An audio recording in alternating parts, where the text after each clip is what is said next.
यदि आप जो है बीएससी के स्कॉलरशिप के फॉर्म को फिलअप करना चाहते हैं तो आप जो है इस वीडियो की सहायता से अपने फॉर्म को बड़ी आसानी से फिलअप कर सकते हैं। इस वीडियो में आपको बीएससी के स्कॉलरशिप के फॉर्म को किस तरह से फिलअप करना है उसके बारे में पूरी जानकारी दी गई है। बीएससी स्कॉलरशिप के फॉर्म को फिलअप करने के लिए आपको इस वेबसाइट पर आना होता है। वेबसाइट पर आने के बाद सीधा आपको स्टूडेंट वाले पैनल पर आना होता है और यहाँ पर आकर के आपको एक रजिस्ट्रेशन करना होता है। रजिस्ट्रेशन करेंगे उसके बाद जो है आप जो है फ्रेश लॉगिन वाले ऑप्शन पे आकर के आप लॉगिन करेंगे। तो रजिस्ट्रेशन करने के लिए जो है आप जिस भी कैटेगरी में आप रजिस्ट्रेशन करना चाहते हैं उस कैटेगरी में आप आएंगे और जो है आप सीधा आएंगे post matric other than intermediate fresh वाले ऑप्शन पे आकर के आपको क्लिक करना होता है। तो वहाँ पर आप आकर क्लिक करेंगे तो आपके सामने जो है इस तरह से एक रजिस्ट्रेशन करने के लिए फॉर्म खुल के आ जाता है। अब आपको इसमें जो है सबसे पहले अपना ज़िला सेलेक्ट करना है, जहाँ पर आपने पढ़ाई आप कर रहे हैं वहाँ पर जो है ज़िला कौन सा है और ज़िला को आप सेलेक्ट करेंगे। उसके बाद दूसरे नंबर पे आएंगे, यहाँ पर जो है आप अपने विद्यालय को सेलेक्ट करेंगे और फिर जो है आप तीसरे नंबर वाले कॉलम पे आएंगे।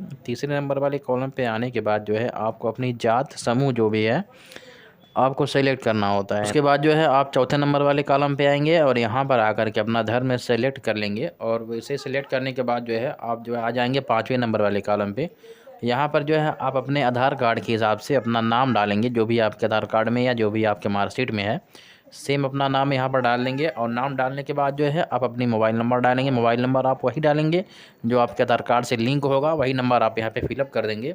और उसके बाद जो है आपने हाई स्कूल की परीक्षा कब आपने पास करी थी, किस सन में, उस सन को आप यहाँ से सेलेक्ट कर लेंगे। उसके बाद जो है आपने हाई स्कूल की परीक्षा किस बोर्ड से पास किया था उस बोर्ड को सिलेक्ट करना है। उसके बाद जो है हाई स्कूल का जो रोल नंबर है उस रोल नंबर को आप यहाँ पे डाल देंगे और फिर आपको जो है नीचे एक पासवर्ड बना लेना है। पासवर्ड बनाने के बाद जो है आपको ये नीचे एक कैप्चा दिख रहा है, कैप्चा फिलअप करना है। फिर आपको जनरेट ओटीपी पे क्लिक करना होता है। उसके बाद आपके मोबाइल नंबर पे एक ओटीपी भेज दिया जाता है। अब ओटीपी को यहाँ पे डाल करके और ये कैप्चा आपको यहाँ पे फिलअप कर देना है और फिर जो है आपको सबमिट एंड प्रोसीड रजिस्ट्रेशन वाले ऑप्शन पे आकर के क्लिक करना होता है। उसके बाद जो है आपका यहाँ पे रजिस्ट्रेशन हो जाता है और इस तरह से आपको जो है रजिस्ट्रेशन प्रिंट आउट भी मिल जाता है। अब आपको इसमें एक नंबर मिल जाएगा रजिस्ट्रेशन नंबर, आप उसे कॉपी करके रख लेना है और फिर जो है इसे आप प्रिंट आउट इसका भी आप निकलवा सकते या फिर जो है आप अपने मोबाइल में पीडीएफ फाइल में सेव करके रख सकते हैं। उसके बाद जो है आपको फिर इस पेज पर आना होता है और पेज पर आने के बाद जो है आपको स्टूडेंट पैनल वाले ऑप्शन पर आना है। फिर आपको जो है फ्रेश लॉगिन वाले ऑप्शन पे आ करके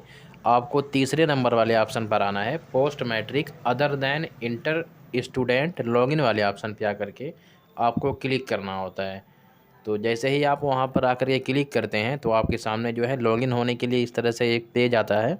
अब आपको इसमें सबसे ऊपर अपना रजिस्ट्रेशन नंबर डालना है और फिर आपने जो मोबाइल नंबर डाला था उस मोबाइल नंबर को आपको उसके नीचे डालना है। फिर आपने जो पासवर्ड बनाया था उस पासवर्ड को डाल करके और ये कैप्चा फिलअप करके आपको सबमिट वाले ऑप्शन पे क्लिक करना होता है। सबमिट बटन पे क्लिक करने के बाद जो है आप इस तरह से लॉगिन हो जाएंगे और यहाँ पर जो है आपको अपने फॉर्म के जानकारी फिलअप करनी होती है।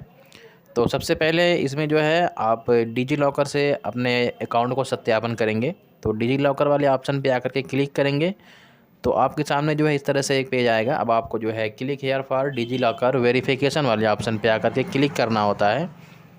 तो जैसे ही आप वहां पर आकर क्लिक करते हैं तो आपके सामने जो है इस तरह से एक पेज आता है। अब आपको ये कैप्चा फिलअप कर देना है और बॉक्स में एक टिक मार्क लगा देना है। फिर आपको जो है जनरेट ओटीपी पे क्लिक करना है। तो जब आप जो है ये कैप्चा फिलअप करके बॉक्स में टिक मार्क लगा के जनरेट ओटीपी पे क्लिक करते हैं तो आपके मोबाइल नंबर पे एक ओटीपी प्राप्त होता है। अब आपको उस ओटीपी को यहाँ पे फिलअप करना होता है और ओटीपी फिलअप करके आपको सबमिट ओटीपी पे क्लिक करना होता है। तो जैसे ही आप सबमिट ओटीपी पे क्लिक करते हैं तो आपके सामने जो है इस तरह से एक मैसेज आता है। अब आपको ओके पे क्लिक कर देना है। उसके बाद जो है आपके सामने इस तरह से डिजी लॉकर का अकाउंट लॉगिन करने के लिए आ जाता है। अब आपके पास यदि पहले से अकाउंट क्रिएट है तो आप जो है अपनी आईडी डाल करके आप लॉगिन कर सकते हैं। तो यदि आप जो है नया अकाउंट बनाना चाहते हैं तो आप जो साइन अप वाले ऑप्शन पे क्लिक करेंगे। उसके बाद जो है आपके सामने इस तरह से एक और पेज आएगा। अब आपको इसमें अपनी जानकारी जैसे आधार कार्ड नंबर डालना होता है और आधार कार्ड नंबर डालने के बाद जो है आपको नेक्स्ट वाले ऑप्शन पे क्लिक करना होता है।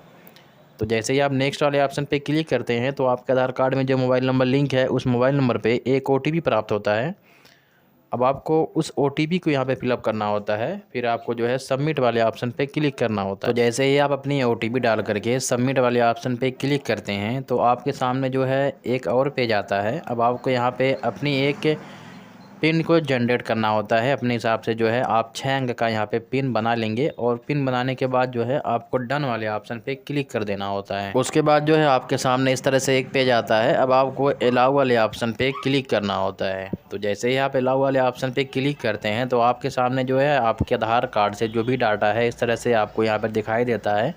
अब आपको अपने डाटा को वेरीफाई करना है तो आपको जो है वेरीफाइड डिटेल वाले ऑप्शन पे क्लिक करके अपने डाटा को वेरीफाई कर लेना है। तो इस तरह से आपका जो है यहाँ डिजी लॉकर से सत्यापन कंप्लीट हो जाता है। अब आपको जो है अपने फॉर्म को फिलअप करना होता है। फॉर्म को फिलअप करने के लिए आपको उसके नीचे एक ऑप्शन मिलेगा छात्रवृत्ति आवेदन पत्र भरे वाले ऑप्शन पे आकर के आपको क्लिक करना होता है। उसके बाद जो है आपको यह फॉर्म फिलअप करना होता है। फॉर्म को फिलअप करने के लिए सबसे पहले आपको जो है पाठ्यक्रम का नाम सेलेक्ट करना होता है। किस पाठ्यक्रम में आप अपने फॉर्म को ऑनलाइन करना चाहते हैं उस पाठ्यक्रम को आप यहाँ पर सेलेक्ट करेंगे। उसके बाद जो है आपको तीसरे नंबर पे आना है। यहाँ पर जो है आपको वर्तमान पाठ्यक्रम का ब्रांच सेलेक्ट करना है। उसके बाद आपका जो है पाठ्यक्रम की अवधि है यहाँ पर देखने को मिल जाती है।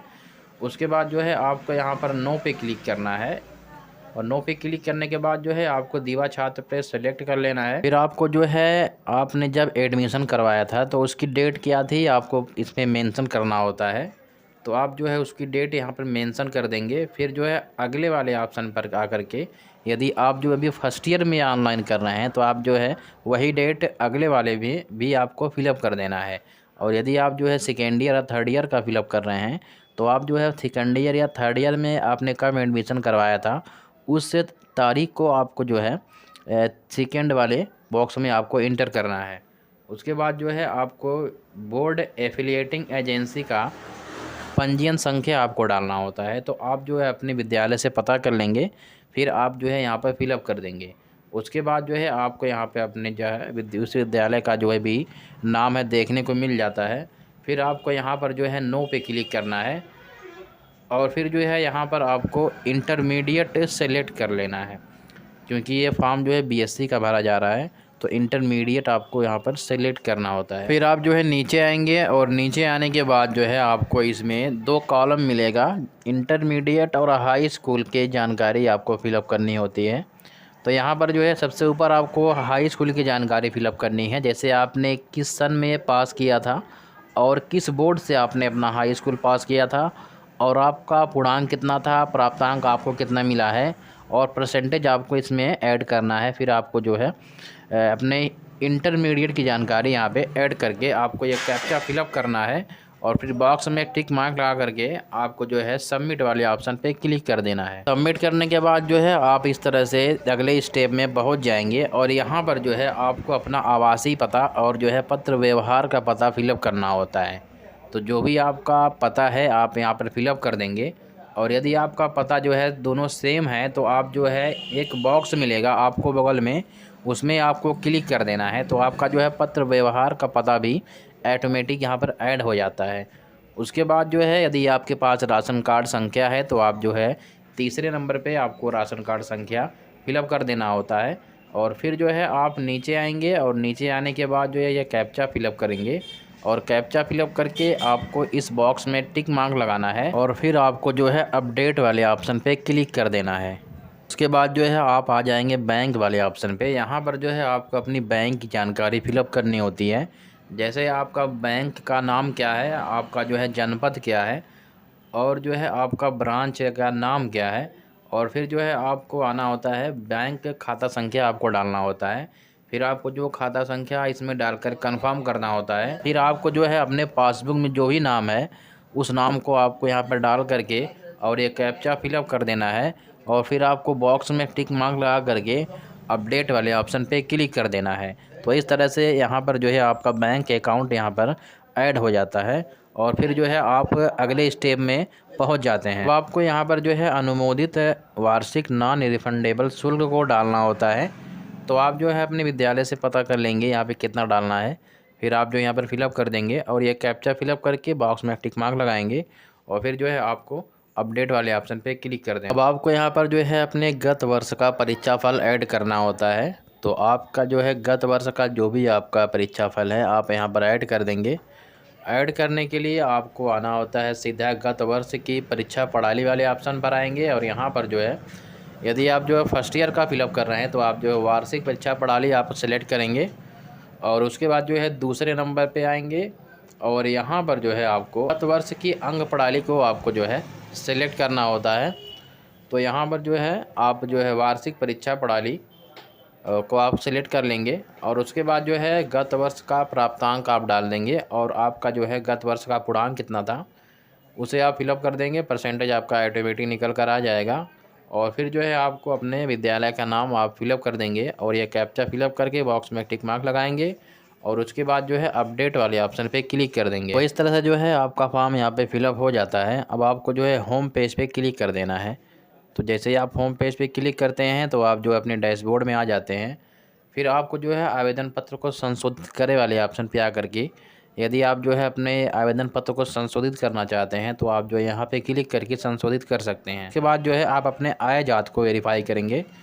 आय जात को वेरीफाई करने के लिए आपको आय जात वाले ऑप्शन पे आकर क्लिक करना होता है। तो जैसे ही आप वहाँ पर आकर क्लिक करते हैं तो आपके सामने जो है इस तरह से एक पेज आता है। अब आपको इसमें सबसे पहले अपने आय प्रमाण पत्र को वेरीफाई करना होता है। तो आय प्रमाण पत्र को वेरीफाई करने के लिए आपको जो है सबसे पहले आय प्रमाण पत्र आवेदन संख्या डालना होता है और फिर आपको जो है आय प्रमाण पत्र क्रमांक संख्या डालना होता है। फिर आपको यह कैप्चा फिलअप करना है और फिर जो है आपको सबमिट वाले ऑप्शन पे क्लिक कर देना है। ये जानकारी फिलअप करके आप जैसे ही सबमिट वाले ऑप्शन पे क्लिक करेंगे तो आपके सामने जो है आपकी डिटेल यहाँ पर देखने को मिल जाती है। अब आपको जो है वेरीफाई इनकम डिटेल वाले ऑप्शन पे क्लिक करके अपने इनकम सर्टिफिकेट को वेरीफाई कर लेना है। उसके बाद आपके सामने इस तरह से जात प्रमाण पत्र का पेज आ जाएगा।